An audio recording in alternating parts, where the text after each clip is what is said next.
عن كعب بن عجرة قال قال رسول الله صلى الله عليه وسلم اخذوا المنبر আল্লাহ রাসূল সাল্লাল্লাহু আলাইহি ওয়াসাল্লাম বলছেন, ওহে আমার সাহাবীরা, ওহে আমার সাহাবায়ে কেরামরা, তোমরা সবাই মসজিদের মিম্বরের সামনে এসে হাজির হয়ে যাও, উপস্থিত হয়ে যাও ও চাওয়া দিয়ে বলুন আলহামদুলিল্লাহ।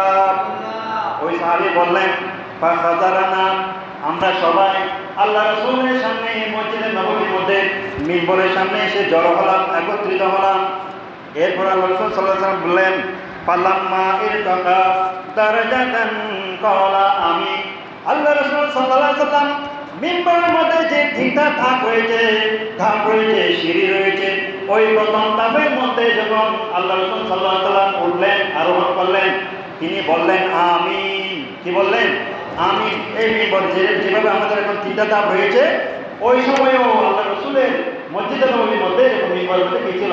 ধাপ ছিল, সিঁড়ি ছিল। ওই ধাপের প্রথম ধাপের মধ্যে ওঠার সময় উনি বললেন আমিন। এরপরে ফালাম্মা ইরতাকা দারাজাতা সানিয়াতা, আল্লাহ রাসূল সাল্লাল্লাহু আলাইহি ওয়াসাল্লাম যখন মিম্বরের দ্বিতীয় ধাপের মধ্যে আরোহণ করলেন, আবার তিনি বললেন আমিন।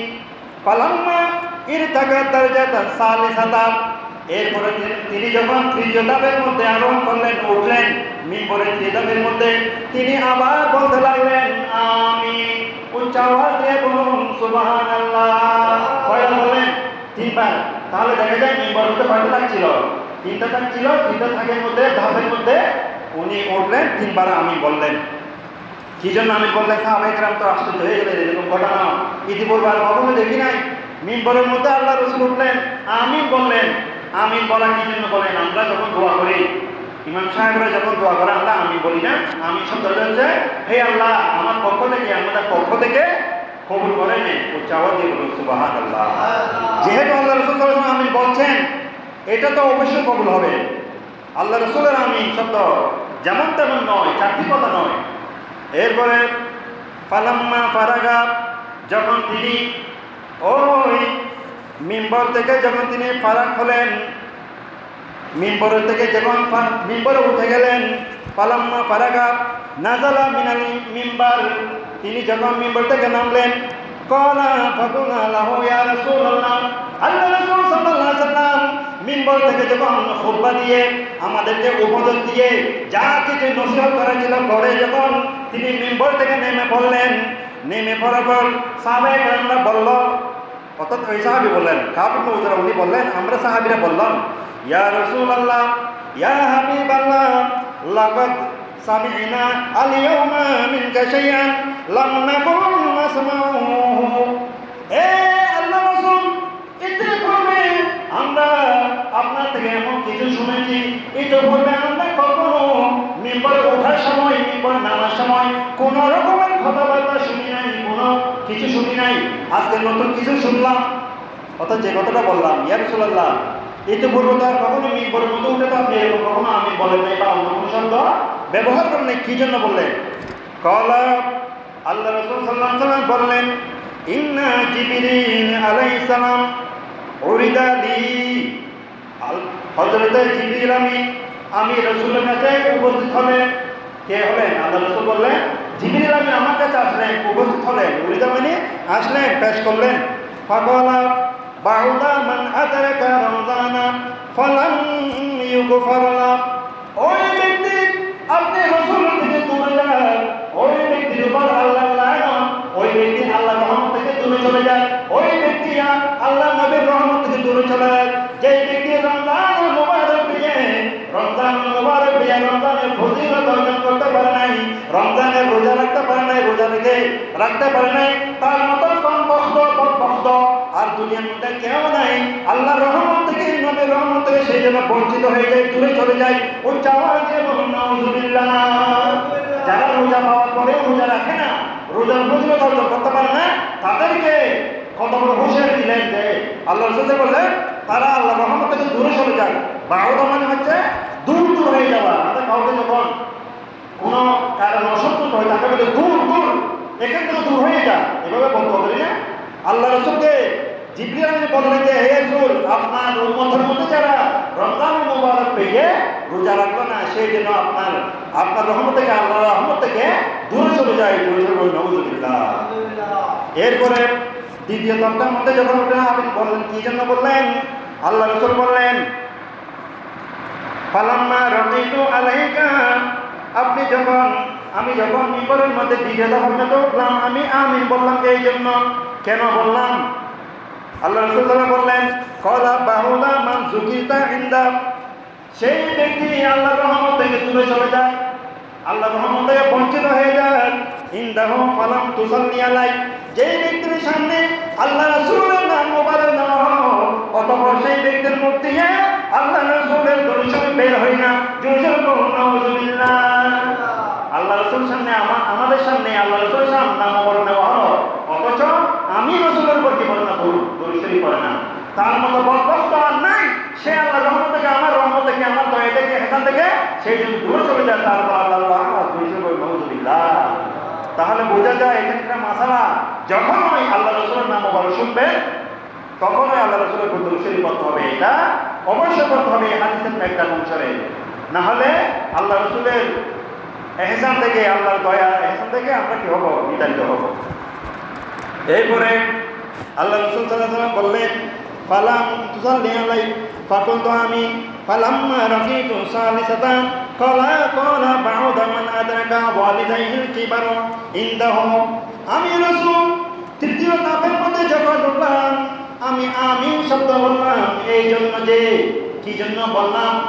জিবরিল আমিন বললেন ইয়া রাসূলুল্লাহ, ইয়া হাবিবাল্লাহ, আপনার উম্মতের মধ্যে যে ব্যক্তি তার দুই মা বাবাকে পেয়েছে, মাকে পেয়েছে অথবা বাবাকে পেয়েছে, অথবা তাদের দুইজনের একজনকে পেয়েছে বৃদ্ধকালে পাওয়ার পর তাদের সেবা যত্নের মাধ্যমে, আদর স্নেহের মাধ্যমে, শুশ্রূষার মাধ্যমে তাদের জীবিত থাকাকালীন সময়ে দুনিয়ার মধ্যে থেকে তারা জান্নাত খরিদ করতে পারে নাই, তাদের মতো বরকত দুনিয়ার মধ্যে আর কেউ নাই, তারাও যেন আল্লাহর রহমত থেকে দূরে সরে যায়। উচ্চ আওয়াজে বলুন নাউযুবিল্লাহ। তিনটা কথা, গুরুত্বপূর্ণ কথা। যে ব্যক্তি মা বাবাকে পেয়েছে বৃদ্ধকালে, এখানে বলেছেন তাদের একজনকে পেয়েছে অথবা দুইজনকে, উভয়জনকে পেয়েছে, পাওয়ার পর তাদের খেদমতের মাধ্যমে, তাদের সেবা যত্নের মাধ্যমে দুনিয়া থাকাকালীন সময় জান্নাত খরিদ করতে পারে নাই, তাদের সেবার জন্য করে নাই, সেই জন্য আল্লাহর রহমত থেকে কি হয়ে যায়? দূরে চলে যায়। আল্লাহ রাসূল সাল্লাল্লাহু আলাইহি ওয়াসাল্লাম জিবরিলের কথার উত্তর বললেন আমিন। জোরে বলুন নাউযুবিল্লাহ। যেখানে আল্লাহ রাসূল সাল্লাল্লাহু আলাইহি ওয়াসাল্লাম আমিন বললেন, তাহলে দেখে যায় সেই কথাটা এত চারটিখানি কথা নয়, অনেক গুরুত্ব রয়েছে। আল্লাহ রাসূল কিয়ামত পর্যন্ত এই হাদিস, এই আমিন শব্দটা কিয়ামত পর্যন্ত থাকবে, এই হাদিস কিয়ামত পর্যন্ত থাকবে। কিয়ামত পর্যন্ত তাদের উপর লানত, কিয়ামত পর্যন্ত তারা আল্লাহর রহমত থেকে বঞ্চিত হবে। যারা মা বাবাকে পাওয়ার পর সেবা যত্নের মাধ্যমে জান্নাত খরিদ করতে পারে নাই, যারা রমজানের মোবারক পেয়ে রোজা রাখতে পারে নাই, যাদের সামনে আল্লাহ রাসূলের নাম মোবারক নেওয়া হয়েছে অথচ তারা আল্লাহ রাসূলের উপর দরুদ শরীফ পড়ে নাই, এই তিন শ্রেণীর বরখাস্ত আল্লাহ রাব্বুল আলামিনের রহমত থেকে বঞ্চিত হয়। নাউযুবিল্লাহ। তাহলে এই হাদিসটা থেকে বোঝা গেল এই রমজানের মোবারক আমরা পেয়েছি, আমাদের শরীরের মধ্যে যতটুকু পর্যন্ত কুবল আছে আমরা একটা রোজাও ছাড়বো না। উচ্চ আওয়াজ দিয়ে বলুন আমিন। সুতরাং এই হাদিস থেকে আমরা বুঝলাম রোজার কতটুকু গুরুত্ব। রোজা যদি গুরুত্ব না থাকতো আল্লাহ রাসূল আমিন বলতো না, জিবরিলের মুখের কথাই। এরপরে জলিল গদার সাহাবী সালমান আল ফারসি রাদিয়াল্লাহু তাআলা আনহু হতে বর্ণিত কলা, তিনি বললেন খাতাবানা রাসূলুল্লাহ সাল্লাল্লাহু আলাইহি ওয়াসাল্লাম, আল্লাহ রাসূল সাল্লাল্লাহু আলাইহি ওয়াসাল্লাম আমাদের মধ্যে একদিন খুতবা দিলেন, বয়ান দিলেন, ওয়াজ করলেন। ফি আখিরি ইয়াউমি মিন শাবান, শাবান মাসের শেষ সময়ে, শেষের দিকে এসে, শাবান মাসের শেষের দিকে, তখন আল্লাহ রাসূল সাল্লাল্লাহু আলাইহি ওয়াসাল্লাম সাহাবায়ে কেরামদেরকে উপস্থিত করে মিম্বরের মধ্যে আরোহণ করে তিনি খুতবা দিতে লাগলেন, ওয়াজ করতে লাগলেন। আল্লাহ রাসূল এরকম ওয়াজ করতেন, সাহাবায়ে কেরামদেরকে একত্রিত করে তিনি কিছু করে দিতেন, কিছুক্ষণের জন্য। ওই রকম নয়, মানুষের ধৈর্য চ্যুত হয়ে এরকম কোনো কথা বলতেন না। ফাকালা ইয়া আইয়ুহান নাস, আল্লাহ রাসূল বললেন হে মানুষ সকল, কদ আযাল্লাকুম শাহরুন আযীম, একটা গুরুত্বপূর্ণ মাস, ফজিলতপূর্ণ মাস, একটা মহিমান্বিত মাস তোমাদেরকে ছায়া দিচ্ছে। শাবানের পরে কোন মাস বলতে পারবেন? শাবানের পরে রমজান। আল্লাহ রাসূল ইশারা দিচ্ছে যে ও একটা মহিমান্বিত মাস, বুজুর্গ মাস, সম্মানিত মাস, তোমাদেরকে ছায়া দিচ্ছে, মানে তোমাদের নিকট আসন্ন, অতিশয় নিকটে, খুব নিকটে তোমাদের নিকট একটা মাস আসতেছে। কি হচ্ছে এটা? শাহরুল মুবারাকুন, এটা যেমন তেমন মাস নয়, এটা মুবারকময়, বরকতময় একটা মাস। ফিহে লাইলাতুন, এই রাতে, এই মাসের মধ্যে এমন একটি রাত রয়েছে, খায়রুম মিন আলফি শাহরিন, যে রাতের মর্যাদা হাজার মাসের চেয়েও শ্রেষ্ঠ। যে মাসের মর্যাদা, যে মাসের মধ্যে একটা রাত রয়েছে, ওই রাতের মধ্যে এক রাত ইবাদত করলে হাজার মাসের ইবাদত করে চাইতে, হাজার বছর ইবাদত করে চাইতে উত্তম। উচ্চারণ দিয়ে বলুন আলহামদুলিল্লাহ। আল্লাহ রাসূল বলছেন যে কিভাবে দেখেন, তারপর কি, জাআলাল্লাহু সিয়ামাহু ফরিদাতান, এই মাসের মধ্যে আল্লাহ রাব্বুল আলামিন তোমাদের উপর রোজা ফরজ করে দিয়েছেন। জাআলাল্লাহু সিয়ামাহু ফরিদাতান, এখানে তো বুঝতে হবে সিয়াম মানে রোজা, ফরিদাতান ফরজ করা হয়েছে। ওয়া কিয়ামু লাইলাতুন তাতাওয়ান, এবং রাতের মধ্যে দণ্ডায়মান হয়ে নামাজ পড়া, জিকির করা, অর্থাৎ রাতে জাগ্রত রাখা, রাতের মধ্যে কিয়ামুল লাইল করা, নামাজ পড়া, তাসবিহ তাহলিল করা, সালাতুত তাহাজ্জুদ করা, সালাতুত তাসবিহ করা, এগুলো তোমাদের উপর কি করা হয়েছে? নফল করা হয়েছে। তাতেও মানে যাদের সামর্থ্য রয়েছে। সিয়াম থেকে ফরজ, এটা সম্পর্কে কি বলছে? ফরজ, কিন্তু রাতের মধ্যে ইবাদত করাটা কি নফল, এটা অবশ্যই করতে হবে। নফল করা হয়েছে, বাধ্যতামূলক নয়। মান তাকাররাবা ফীহি বিহাসলাতিন ফরিদাতিন ফীহি কানা কামান আতা সাবিনা ফরিদা, যে ব্যক্তি এই রমজান মুবারকের মধ্যে কোনো একটা নফল কাজ করলো, ভালো কাজ করলো, সেই জন্য অন্য মাসের মধ্যে 70টা নফল নামাজ, 70টা ফরজ নামাজের সমান কাজ করলো, আমল করলো। উচ্চারণ দিয়ে বলুন আলহামদুলিল্লাহ। ফাবিমা সাওয়াহু ওয়া হুয়া শাহরুস সবর, অর্থাৎ এই মাসের মধ্যে যদি কোনো একজন একটা ভালো কাজ নফল নামাজ করে, নফল ইবাদত করে, অন্য মাসের মধ্যে সে যেন 70টা ফরজ কাজ করলো। উচ্চারণ দিয়ে বলুন আলহামদুলিল্লাহ। এটা আমার মুখে তো কথা নয়, হাদিসের রেফারেন্স দিব আমি সেটা। এরপরে আল্লাহ রাসূল বললেন ওয়া হুয়া শাহরুন, এটা এমন একটি মাস, আর সবরুন, সবরের মাস, দরিদ্রের মাস। কোন মাস? এটা দরিদ্রের মাস না? এই যে 16 ঘন্টা, 17 ঘন্টা, 15 ঘন্টা আমরা উপোস থাকি, এটা কি দরিদ্রের পরিচয় নয়? ধৈর্য যদি না থাকতো আমরা সকাল 10টা বাজে থেকে ফেলতাম অধৈর্য হয়ে। তাহলে দেখা যায় রোজা আমাদের কি শিক্ষা দেয়? ধৈর্য। এই জন্য আল্লাহ বলছেন ওয়া হুয়া শাহরুন আস-সাবর, এটা হচ্ছে দরিদ্রের মাস। ওয়াস-সাবরু সাওয়াবুল জান্নাহ, যেই ধৈর্যের সওয়াব হচ্ছে, পূর্ণ হচ্ছে জান্নাতে নিয়ে যাওয়া। উচ্চাওয়াজ দিয়ে বলেন আলহামদুলিল্লাহ। এই যে আমরা ধৈর্য ধরছি, ধৈর্য ধরার কারণে যে সওয়াব হচ্ছে, এই সওয়াব আমাদেরকে আল্লাহ রাসূল বলেছেন জান্নাতে নিয়ে যাবে। উচ্চাওয়াজ দিয়ে বলেন আলহামদুলিল্লাহ।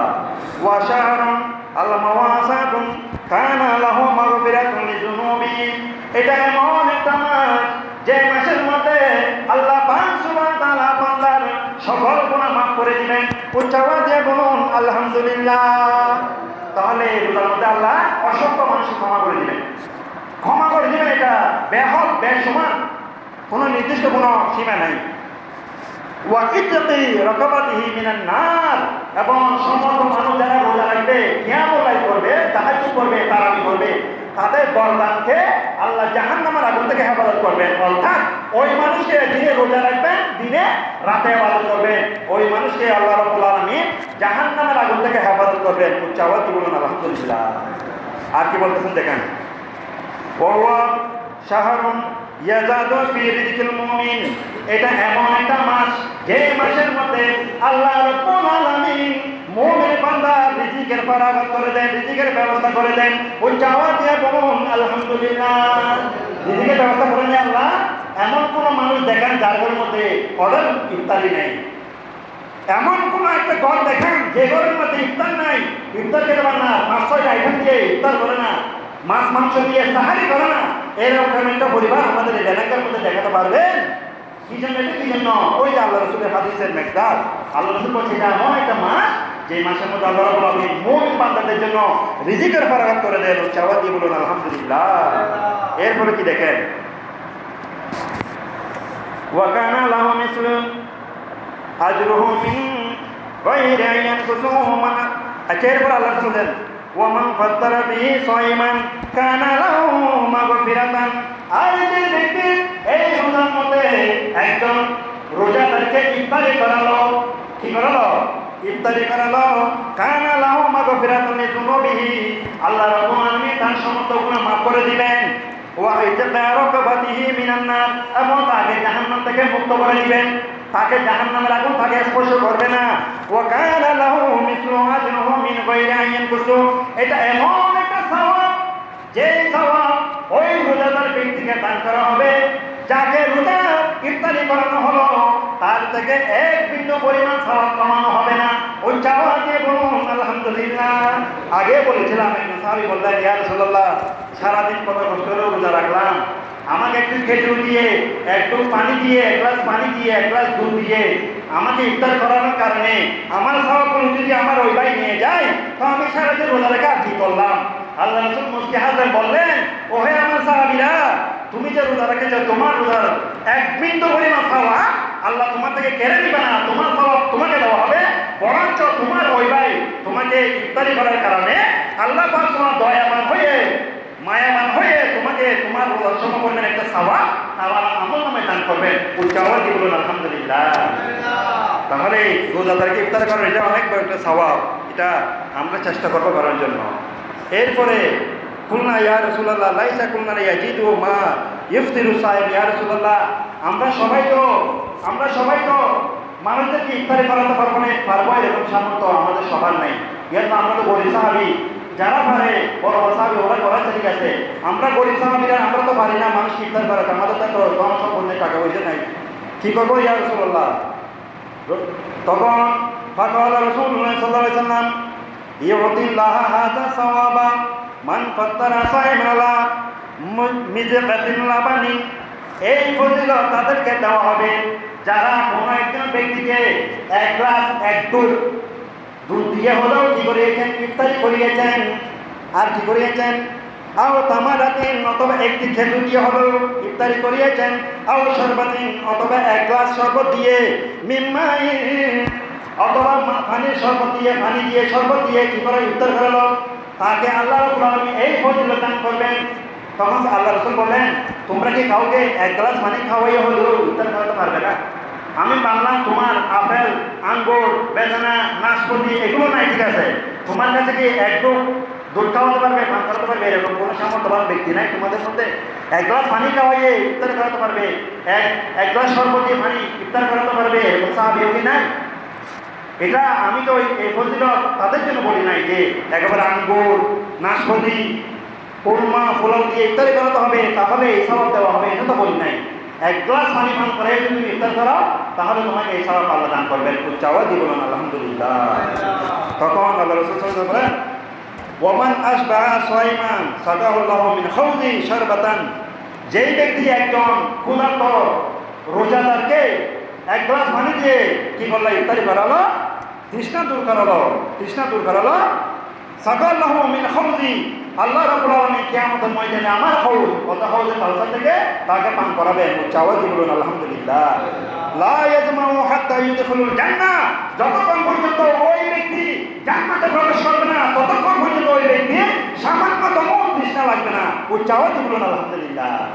হাউজে কাউসারের পানি যারা একটু পান করবে, এক বিন্দু পানি যাদেরকে পান করাবেন, তাদেরকে কিয়ামতের ময়দানে যদি হাজার হাজার বছর সূর্যের তাপের মধ্যে দাঁড় করিয়ে রাখে, আল্লাহ রাসূল বলেছেন তার এক বিন্দু, এক সামান্য পরিমাণ তৃষ্ণা লাগবে না, যেহেতু তার শরীরের মধ্যে হাউজে কাউসারের পানি ঢুকেছে, তার ফজিলতের কারণে তার এক বিন্দু তৃষ্ণা লাগবে না। উচ্চাওয়াজে বলুন আলহামদুলিল্লাহ। হাজার বছর যদি কিয়ামতের ময়দানে 1200 তাপ মাথার উপর পড়েও তবুও ওই ব্যক্তি নাকি তৃষ্ণা লাগবে না। উচ্চাওয়াজে বলুন আলহামদুলিল্লাহ। ওয়া হুয়া শাহরুন আউয়ালুহু রাহমাতুন, এটা এমন একটি মাস যার প্রথম 10 দিন হচ্ছে রহমতের, প্রথম 10 দিন রহমত নাযিল হবে আল্লাহর। ও আউসাতুহু মাগফিরাতুন, তার মধ্যখানের 10 দিন হচ্ছে মাগফিরাতের। আর কি?